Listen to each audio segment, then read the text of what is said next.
නිල් අහසට ඉහළින් නවවන රයන් මහත්තයාගේ කාමරයෙන් එළියට ආපු වෙලාවේ ඉඳන් මගේ හිතට දැනුනේ මහ ලොකු සැහැල්ලුවක්.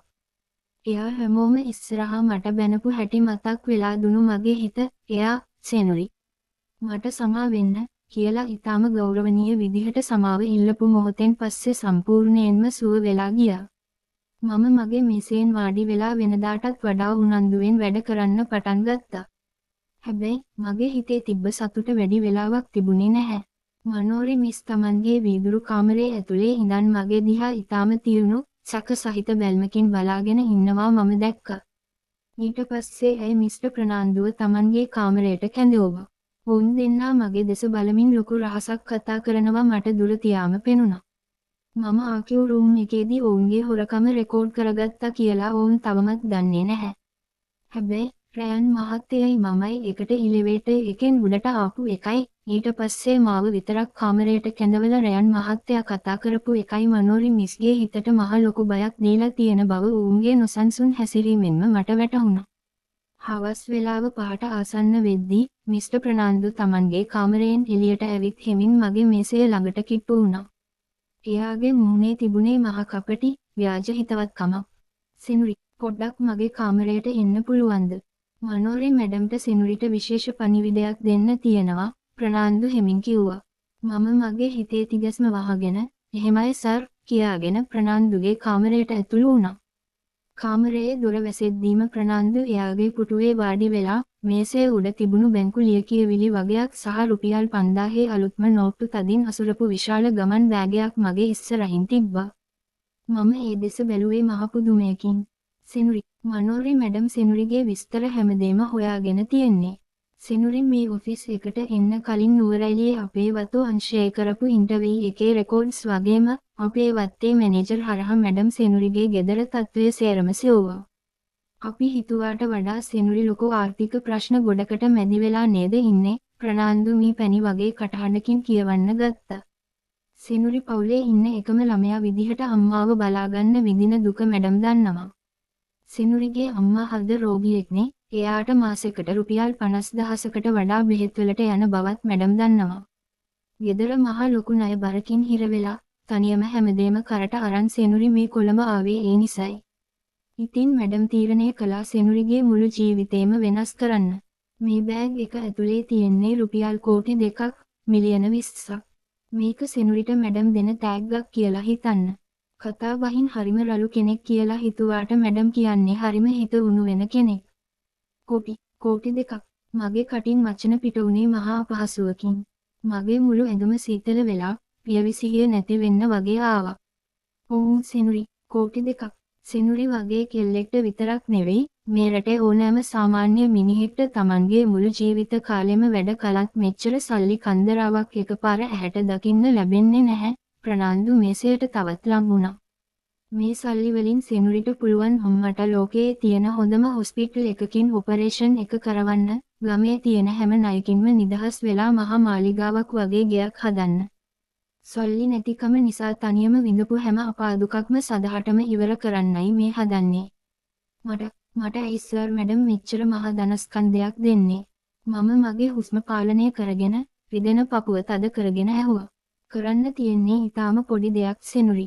ප්‍රනාන්දු හිමින් කිව්වා. රයන් මහත්තයා කියන්නේ මහා කපටි, රළු මිනිහෙක්. එයා සෙනුරිව පාවිච්චි කරලා මේ කම්පැනි එකේ ඉන්න අපිට විරුද්ධව මොනවා හරි කරන්න ලෑස්ති වෙනවා. සෙනුරි වගේ අහිංසක කෙල්ලෙක් ඒ වගේ ලොකු මිනිස්සුන්ගේ රණ්ඩු වලට මැදි වෙලා ජීවිතේ නැති කරගන්න ඕනේ නැහැනේ. මැඩම් කියන්නේ සෙනුරි මේ කෝටි 2ක් අරගෙන අදම Tamanගේ කැමැත්තෙන්ම මේ සේවයෙන් පස් වෙලා ලියුම දීලා හෙටම නුවරඑළියේ ගමට යන්න කියලා. ආයෙමත් කවදාවත් මේ ඔෆිස් එක පැත්තේ එන්න එපා. රයන් මහත්තයා කතා කළොත් ෆෝන් එක උස්සන්නත් එපා. මොකද කියන්නේ? මිස්ටර් ප්‍රනාන්දු කියපු වචන මගේ කන් අඩි පුපුරවලා හැරියා වගේ දැනුණා. මම මේසේ උඩ තිබුණු මේ මහ සල්ලි බෑගය දිහා බලාගෙන හිටියේ ගල් ගැහිලා. ඒ සල්ලි මිටි දිහා බලාගෙන ඉඳිද්දි මගේ දැස් මීදුමකින් වැහිලා යනවා වගේ දැනුණා. මම නොදැනුවත්වම මහා ලස්සන හීන ලෝකයක තනි වුණා. මගේ මනසට එකපාරටම මෑනේ කොළඹ තියෙන මහා සුඛෝපභෝගී පෞද්ගලික රෝහලක්. අපේ අම්මා ලස්සන, පිරිසිදු ඇඳක සුව පහසුවට වාඩි වෙලා ඉන්නවා. සුදු කෝට් එකක් දාගත්ත දක්ෂ දොස්තර මහත්තුරු ඇවිත් අම්මගේ ඔපරේෂන් එක සාර්ථකයි කියලා මට කියනවා. අම්මා කිසිම පපුවේ කැක්කුමක්, හතිලෑමක් නැතුව සුවපත් වෙලා මගේ දිහා බලාගෙන hina වෙනවා. "දුවේ, මට දැන් සනීපයි" කියලා අම්මා මගේ අතින් අල්ලගන්නවා. ඊළඟ ක්ෂණයේ මට පෙනුනේ අපේ නුවර එළියේ පුංචි ගේ තිබුණු තැන. ඒ කඩා වැටෙන්න ගිය මැටි ගේ වෙනුවට ඒ බිමේ මහ ලස්සන දෙමහල් සුදු පාට මන්දිරයක් ඉදි වෙලා. ගමේ මිනිස්සු ණය සල්ලි ඉල්ලලා අපේ ගෙදරට කෑ ගහන්න, අම්මට බනින්න එන්නේ නැහැ. මම ඒ හැමෝගෙම ණය සතයට දෙකට පියවලා දාලා. මට ආයෙමත් මේ කොළඹ මහ පොළොවේ අනුන්ගේ කුණු කතා අහන්න, තනියම බය වෙවි බස්වල කට කන්න ඕනේ නැහැ. පවුලේ එකම දියණිය විදිහට මගේ කර උඩ තිබුණු මහ බර කන්දරාව එක ක්ෂණයකින් බිම වැටුණා වගේ. මටයි මගේ අම්මාටයි කාටවත්ම හිස නමන්නේ නැතුව, කාගේවත් බැල මෙහෙවරකම් කරන්නේ නැතුව ලස්සනට ජීවත් වෙන්න පුළුවන්. කෝටි 2ක්. මේක මගේ මුළු ජීවිතේම වෙනස් කරන්න ලැබුණු දිව්‍යමය වරප්‍රසාදයක්. මගේ දෑත් નિરાයාසයෙන්ම ඒ සල්ලි බෑගය දෙසට දික් වුණා.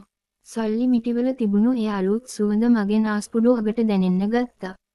හැබැයි හරියටම මම ඒ සල්ලි බෑගය අල්ලන්න යද්දීම මගේ හදවත ඇතුලෙන් මහ ලොකු හෙන පිපිරීමක් වගේ ශබ්දයක් ඇහුණා.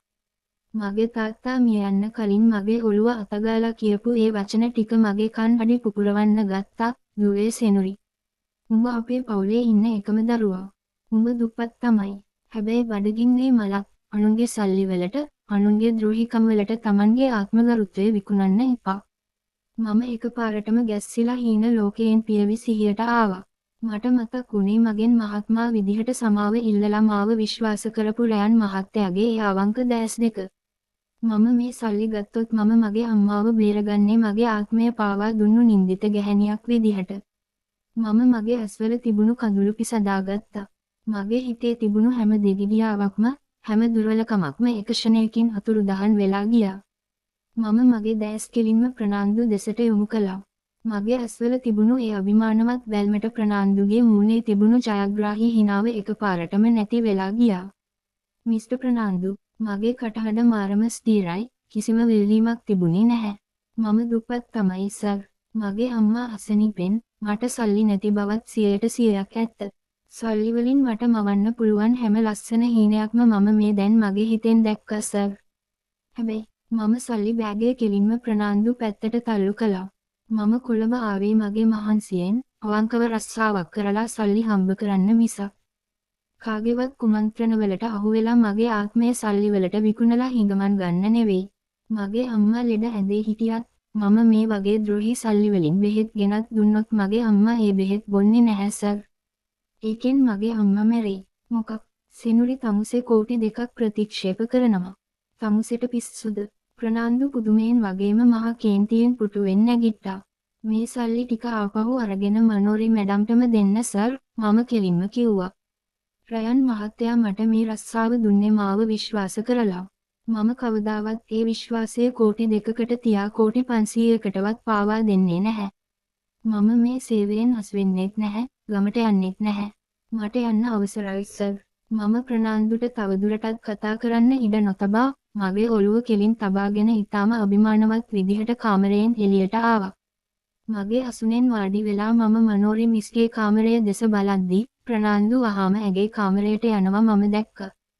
එයා මනෝරිට සිදු වුණු දේ කියනවා ඇති. මනෝරි මිස් වීදුරුව අස්සෙන් මගේ දිහා බැලුවේ මාව මරන්න තරම් වෛරී බැල්මකින්. මම දන්නවා මම ඔවුන්ගේ කෝටි 2 යෝජනාව ප්‍රතික්ෂේප කරපු නිසා ඔවුන් ඊළඟට මාව විනාශ කරන්න ඕනෑම පහත් වැඩක් කරයි කියලා. හැබැයි රයන් මහත්තයා මට දීපු ඒ පොරොන්දුව මගේ හිතේ තිබුණා. "සෙනුරි පොඩ්ඩක්වත් බය වෙන්න එපා. මම සෙනුරිගේ ආරක්ෂාව බාරගන්නවා." 9 වන කොටස මෙතනින් අවසන්.